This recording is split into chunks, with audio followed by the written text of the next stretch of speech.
এক নম্বর কথা হলো, যদি কোনো ব্যক্তি রোজা নষ্ট করে ফেলে একটি, তাহলে তাকে পরবর্তী সময়ে শাওয়াল চাঁদ থেকে শুরু করিয়ে এরপরে আগামী বছরের শাবান চাঁদ, তার মানে 11 মাসের মধ্যে 60টা রোজা এক ধারসে করতে হবে। তাহলে পরে পবিত্র মাহে রমজানের রোজা তার হক আদায় হবে, তাছাড়া হবে না আদায়।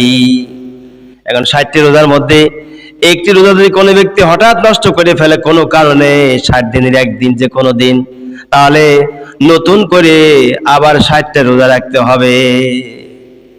2 নম্বরে আল্লাহ পাক জানা দিলেন, দুনিয়ার মানুষেরা, তোমাদের জন্য আমি আল্লাহ এমন কল্যাণ দিয়েছি, যত খুশি তত খাবে, আমি আল্লাহ তোমাদের খাবার হিসাব নেব না, আমি আল্লাহ খাবারের কোনো প্রকার হিসাব নেব না। জোরে বলি সুবহানাল্লাহ। খাবারের কোন আল্লাহ হিসাব নেবেন না। যত বান্দা খাবে রমজান মাসে, 11টা মাসে রোজা না রাখার সময় তখন 11টা মাস কিন্তু আল্লাহ পাক হিসাব নেবেন। শাওয়াল থেকে শাবান পর্যন্ত 11 মাস আপনি যাই খাইবেন এর হিসাব হবে, পুনখানে হিসাব হবে। কিন্তু পবিত্র মাহে রমজানে যত ভালো জিনিস খাবেন, উন্নত মানের জিনিস খাবেন, 11 মাস যা খাননি, 1 মাস আপনারা যাই খাবেন, খাওয়ার পর রোজা রাখবেন, রোজা রাখায় কোনো কষ্ট না হয়ে যায়। আল্লাহ পাক জানিয়েছেন, বান্দারে, এই খাবারের হিসাব আমি আল্লাহ তোমাদের নেব না, তোমাদের এই খাবারের হিসাব ছাড়াই আমি আল্লাহ বাইনাস করিয়ে কিয়ামতের মাঠে হিসাব নিয়ে জান্নাতবাসী করে দেব।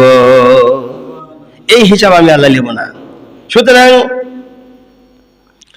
3 নম্বরে বলা হয়েছে, যদি কোনো ব্যক্তি সংসারে টাকা পয়সা ব্যয় করে এই মাসে, ছেলের পোশাক কিনলো, মেয়ের পোশাক কিনলো, স্ত্রীর কাপড় কিনলো, বেটার বড় শাড়ি কিনে দিল, অথবা নিজেরই কোন রকমের পোশাক আদি কিনলো, আল্লাহ নবী বলেছেন, যত টাকার পোশাক আদি কিনবে রমজান মাসে দান করলে যে সওয়াব, পোশাক আদি কেনার কারণে আমার আল্লাহ পূর্ণ সওয়াব বান্দার আমলনামা দিয়ে দিবে। সুবহানাল্লাহ, সুবহানাল্লাহ। আল্লাহ কত দয়ালু। আপনার ছেলে, আপনার মেয়ে, আপনার বেটার বউ, আপনার নাতি নাতনি, এদের জন্য আপনি পোশাক আদি কিনে দিবেন, খরচ করবেন টাকা, এই টাকা আল্লাহ পাক আপনার আমলনামা দান সদকার খয়রাত করলে যেমন সওয়াব হবে, দান করার সব আল্লাহ পাক আপনার আমলনামা দিয়ে দিবেন। বলি সুবহানাল্লাহ। নাম্বার 5, এই মাসে সম্মানের খাতিরে দোকানপাট, হোটেল, এগুলো সম্পূর্ণ বন্ধ রাখতে হবে। দিনের বেলা কোন রকম দোকান খুলবে না, কোন রকমের হোটেল খোলা যাবে না। খাদ্যখানার হোটেল, দোকানপাট এগুলো বন্ধ রাখতে হবে। যেমন চায়ের দোকান, হোটেলে খাদ্যখানার দোকান, এগুলো বন্ধ রাখতে হবে। প্রকাশ থাকে এই যে আপনি যদি কোনো জিনিস বিক্রি করতে চান, সেটা হলো ভিন্ন ব্যাপার, যে কাঁচা জিনিস বিক্রি করছেন, যেমন সোলামুড়ি, খেজুর, এগুলো কাঁচা জিনিস বিক্রি করতেছেন, ইফতারি করার জন্য লোকেরা কেনাকাটা করবে, এগুলো জায়েজ আছে। তাছাড়া খাদ্যখানা দিনের বেলা বিক্রি করবেন, এগুলো জায়েজ নাই। অথবা আপনি আপনার দোকানটা বোরকা পরায়ে ভিতরে লোকদেরকে খাওয়াবেন, তাও জায়েজ নেই। কত মানুষ আছে রোজা থাকে না, ইচ্ছা করে রোজা নষ্ট করে দেয়। ওদেরকে কিছু দোকানপাট আছে, চায়ের দোকান এবং হোটেল, এগুলো অনেক সময় দেখা যায় খোলা থাকে।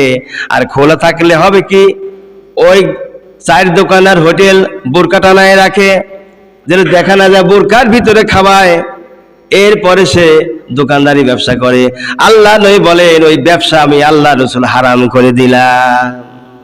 ওই ব্যবসা হারাম করে দেওয়া হয়েছে। যে ব্যবসা হালালের সময় হারাম অর্জন করো, ওই টাকাও তোমার হারাম হয়ে যাবে। আল্লাহু আকবার। আমার ভাইরা, 6 নম্বরে, আমার দেশে 8 বছর 10 বছরের ছেলে মেয়েরা আছে, 7 বছরের ছেলে মেয়েরাও আছে, 6 বছরের অনেক ছেলে মেয়েরা শক্ত হয়, অনেক সময় রোজা রাখতে চায়। সেই সময় ওঠে, বাবা মার খাওয়া দেখে, দাদার খাওয়া দেখে, নানার খাওয়া দেখে বলে আমিও খাবো। আপনি খাবান, সেহরি খাওয়ার সুন্নত। সেহরি খাওয়া সুন্নত, নিজেও খান, আপনার ছেলে নাতি নুৎকারদের খেতে দেন। যখন নাতি নুৎকার ছেলে মেয়েদেরকে খেতে দিবেন, ওই খাবার সুন্নতি খাওয়া হবে। এই সুন্নতি খাওয়া যখন ছেলে মেয়েরা নাতি নাতনিরা খাবে, আল্লাহ নবী বলেন অনেক অনেক রোগ আমার আল্লাহ ভালো করে দিবে। বড় বড় রোগ ভালো হচ্ছে না, রোজা রাখছে, নাতি নাতনি বয়স কম, 6 বছর 7 বছর, ইচ্ছা করে রাখুক, যতক্ষণ সময় রাখতে পারে আপনি বাধা দিবেন না। দুপুর পর্যন্ত রাখবে, রাখুক, বিকেল পর্যন্ত রাখুক, ভেঙে ফেলা দিবে, দিক, সমস্যা নাই। যে তোর উপর রোজা ফরজ না, তারপরেও চেষ্টা করতেছে, রাখতে দেন, অভ্যাস হোক। রসুল বলেন যে পরিমাণ রোজা রাখলো, ওই পরিমাণ অভ্যস্ত হওয়ার পরে আর রোজার নষ্ট করবে না, ওর দ্বারা রোজার কোনদিন নষ্ট হওয়ার সম্ভাবনা থাকবে না। সেই জন্য পবিত্র মাহে রমজানের রোজা আমাদেরকে গুরুত্ব দিয়ে রাখতে হবে। এবং 7 নম্বরে সেহরি খাওয়া।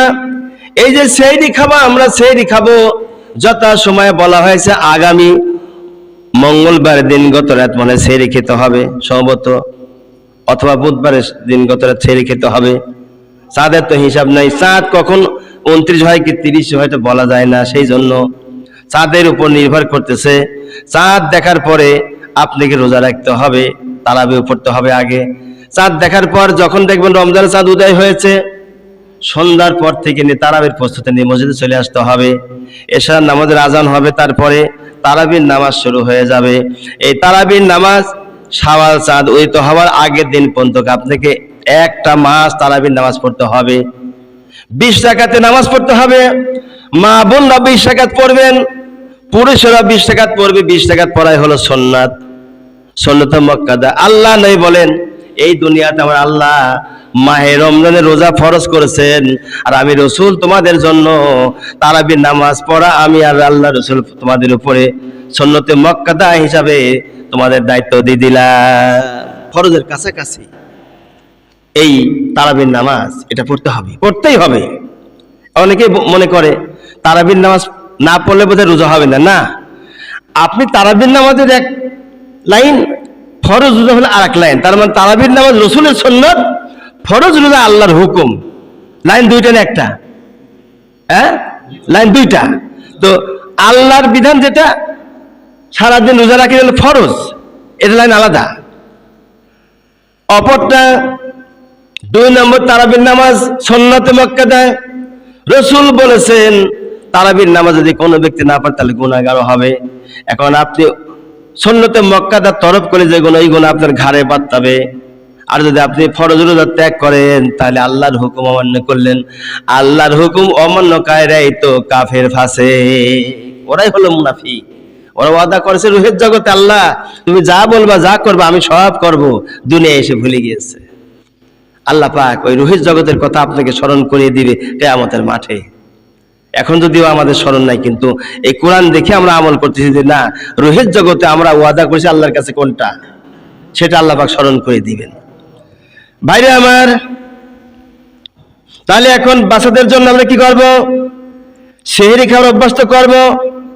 সেহরি খানা খাওয়া সুন্নত। সেহরি খানা খেলে পরে আমার আল্লাহ রাব্বুল অনেক বালা মুসিবত দূর করে দেয়। আমার আল্লাহ পাক রোজা ফরজ করেছেন, রাসূল সুন্নতে মুআক্কাদা তারাবি ওয়াজিব করে দিয়েছেন। এবার আসুন 8 নম্বরে আমার আল্লাহ জানিয়েছেন, বান্দারে ইফতার তোমরা করবা, সারাদিন রোজা রাখার পর ইফতার করবা। ইফতার করার সময় আপনি মনে করেন আমি গরিব মানুষ, আমার কিচ্ছু নাই, কিচ্ছু নাই, আমি গরিব মানুষ, অসহায় মানুষ, দিন মজুরি মানুষ, স্বামী বাড়িতে নাই। মা বোনেরা চিন্তা করেন আমার স্বামী নাই, ছেলে নাই বাড়িতে, কখন আনবে ইফতারি, তারপর আমি আমার মুখে দিতে হবে। এই চিন্তা পেরেশানি করার কোনো দরকার নাই, কিচ্ছু নাই। কারো কাছে আপনি হাত পাতারও কোনো প্রয়োজন নাই। আল্লাহ রাব্বুল আলামিনের নিয়ামত পানি দিয়ে আপনি ইফতারি করুন। স্বামী সন্তান বাড়ি আসলে যা নিয়ে আসবে তাই দিয়ে আপনি পরবর্তীতে খেয়ে তৃপ্তি আনেন।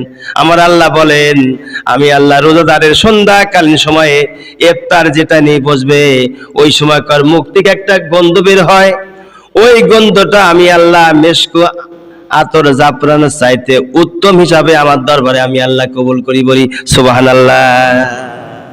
আল্লাহর কাছে এত প্রিয় বান্দার রোজা রাখার সারাদিন রোজা রাখে, সন্ধ্যাকালে ইফতারি করার সময় আগ দিয়ে সন্ধ্যাকালে ইফতারি করার পূর্বক্ষণে মুখটা গন্ধ হয়, এই গন্ধ আল্লাহর কাছে মিশক আতর জাফরানের চাইতে উত্তম হয়। সুবহানাল্লাহি বিহামদিহি।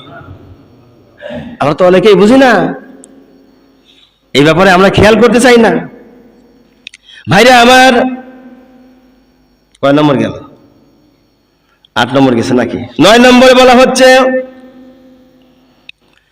এতে যে খাবো সুন্নত, এই সুন্নতটা এখন মনে করে আমি ধনী মানুষ, অর্থ সম্পদের অভাব নেই, টাকা পয়সার অভাব নেই, অথবা মধ্যম পন্থা অবলম্বন করে আমি চলি, না ফকির না কোটিপতি।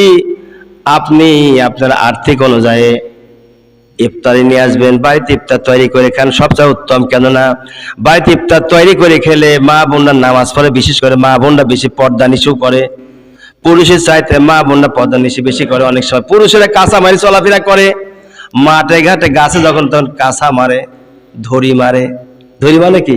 থোড়া বের করে গাছে ওঠে। ওই যে যশোরের মানুষ কয় যে ধরি মারেছে, এই আপনার নাটোরের মানুষ কয় ধরি মারছে। তো ধরি মানে আমার পাবনার মানুষ বলে কাঁচা মারছে। এই কাঁচা মারি অনেক সব পুরুষেরা গাছে ওঠে, কাজকর্ম করে। আল্লাহ রসুল বলেন ফরজ তরফ করা গুনাহ কবিরা, গুনাহ কবিরা। রাসূল কারীম সাল্লাল্লাহু আলাইহি সাল্লাম বলেন তোমার আর্থিক জমান আছে, ওই অনুপাতে তুমি ইফতারি কিনে নিয়ে আসো, নিজে খাও। তোমার প্রতিবেশী কোন ব্যক্তি অভাবী তুমি তো নিজে এটা জানো। আচ্ছা প্রশ্ন, আপনাদের আশেপাশে যারা গরিব আছে, 1-2 ঘর, সবাই এখন বর্তমান গরিব নাই, তারপরও অনেকে আছে কেনাকাটা করতে চায় না, ফকির নিরেসার আছে অনেকেরই, মানে ও খরচ করবে না, লোকে তা খাবে। এইটা কিন্তু ঠিক না, এটা কিন্তু ঠিক না। আপনি রমজান মাসে ইফতারি করার জন্য, সময় ব্যয় করার জন্য আল্লাহ রসুল আগেই বলেছেন যে তোমরা তোমাদের কাজের চাকর, হাইলি কিসিন, এদের কাজের বোঝা হালকা করে দিও, চাপ দিও না বেশি। যেটুক পরিমাণ পারে ওইটুক পরিমাণ তোমার সংসারে কাজকর্ম করে খবরদার চাপাচাপি করিও না। অপর দিক দিয়ে তুমি যে খাবার খাইবা, ওই খাবারটুকুর হুবহু তোমার চাকর চাকরানিকে দিও, আজাদকৃত গোলামকে দিও, কোনো সমস্যা নাই। পূর্ণ সব আল্লাহ তোমার আমল নামা দিয়ে দিবেন। সুবহানাল্লাহ। এখন যদি আপনি মনে করেন টাকা পয়সা আছে আমি খাবো না, আমি যেমন তেমন কোনো ইফতারি করবো না, তা চলবে না। ইসলাম এটা স্বীকৃতি দেয় নাই। ইসলাম বলে দিয়েছেন যত টাকা যত পারো তুমি রমজান মাসে রোজা রেখে খাও, আমি আল্লাহ কিয়ামতের দিন এই রোজার মাসটা মাইনাস করে তোমার হিসাব আমি আল্লাহ নিয়ে নেব। সুবহানাল্লাহ। কোনো হিসাব হবে না, যত রকম খাবার আছে আপনি খাবেন, টাকা পয়সার সম্পদ আছে আপনি কিনে নিয়ে আসেন খাদ্যখানা, যত রকমের ইফতারি করতে গেলে আইটেম আছে, আইটেমগুলো আপনি করে খানা খান, কোনো সমস্যা নেই, ইসলাম বাধা দেয় নাই। তবে মনে রাখবেন আপনার প্রতিবেশী যদি গরিব হয় একটু তাকে দিয়ে আসবেন, যে আবার ইফতারি করতে পারেন আপনার মধ্যে এত আইটেম নাই, মাঝে মাঝে দিয়ে আসেন। এটা মুসলমানদের সুন্নত তরিকা, একজন অপরজনকে ইফতারি দিয়ে আসবেন। কিছু না পারলে একটু খেজুর অথবা কিছুটা ছোলামুড়ি দিয়ে আসেন, লোকটা খুশি হয়ে দোয়া করবে। কেননা কার দোয়া ইফতারির পরিবেক্ষণ কবুল হয়, তাহাজ্জুদের নামাজ সময় কবুল হবে আমরা আল্লাহ ছাড়া কেউ জানে না।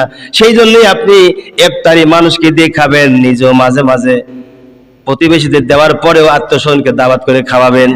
ইফতারি খাওয়া সুন্নত, এই সুন্নতের মধ্যে আল্লাহ পাক হালাল রুজি অনুযায়ী বরকত অনেক বৃদ্ধি করে দিবি। সুবহানাল্লাহ। 10 নম্বর, আসুন এবার আমরা ইতিকাফ, আরটা কি আছে? ইতিকাফ আছে।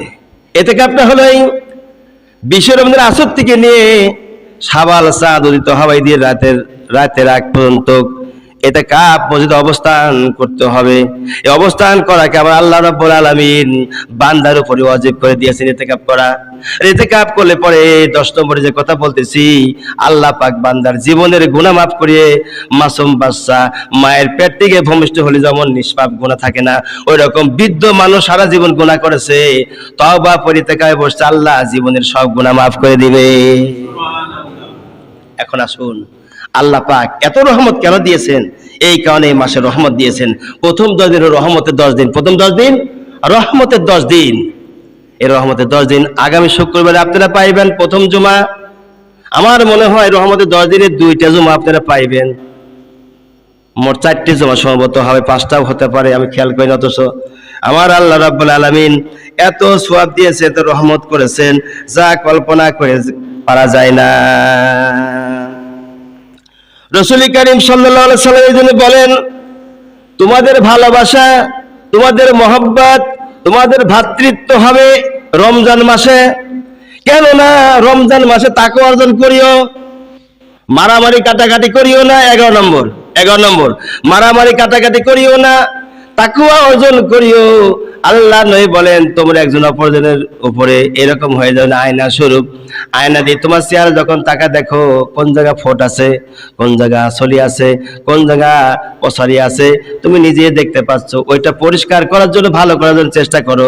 অপর দিকে তোমার কোন ভাই রোজা রাখে না, জাহান্নামের পথে যাচ্ছে, সেই রেখানে ইফতারি খায় না, জাহান্নামের দিকে যাচ্ছে, তুমি তাকে ফিরিয়ে নিয়ে আসো।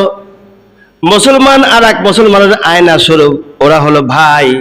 আল্লাহ রাসূল বলেছেন, মুসলমান ভাই ভাই, ভ্রাতৃত্ব বন্ধনে আবদ্ধ থাকিও, প্রতিহিংসা করিও না, কারোর প্রতি জুলুম করিও না, নির্যাতন দিও না, ক্ষমতার দাপট বড়াই দেখাও না। মনে রেখে দিও সেই জীবনের কথা, যেই জীবনে ছিল নমরুদ, ফেরাউন, হামান, আবু জেহেল, উতবা, সাইবা ছিল। ওদের কিন্তু দাপট কম ছিল না, তোমাদের মতো না। তোমাদের চাইতে হামান, উতবা, সাইবা কোটি কোটি টাকার সম্পদের মালিক ছিল, আজ তাদের কিচ্ছু নাই, ওদের অস্তিত্ব বলতে কিছুই নাই। এটা মনে রেখে দিও। এই কোরআনে আল্লাহ জানা দিচ্ছেন, বান্দারে ওদের যেমন নাই কিছু, তোমাদের কিন্তু কিছুই একসময় থাকবে না। অতএব অহংকার করিও না, গর্ব করিও না, কোন মানুষের প্রতি প্রতিহিংসা করিও না। যদি কোনো মানুষ তোমাকে রাগারাগি করে, ফালাফালি করে, বোঝা দেওয়ার চেষ্টা করবা।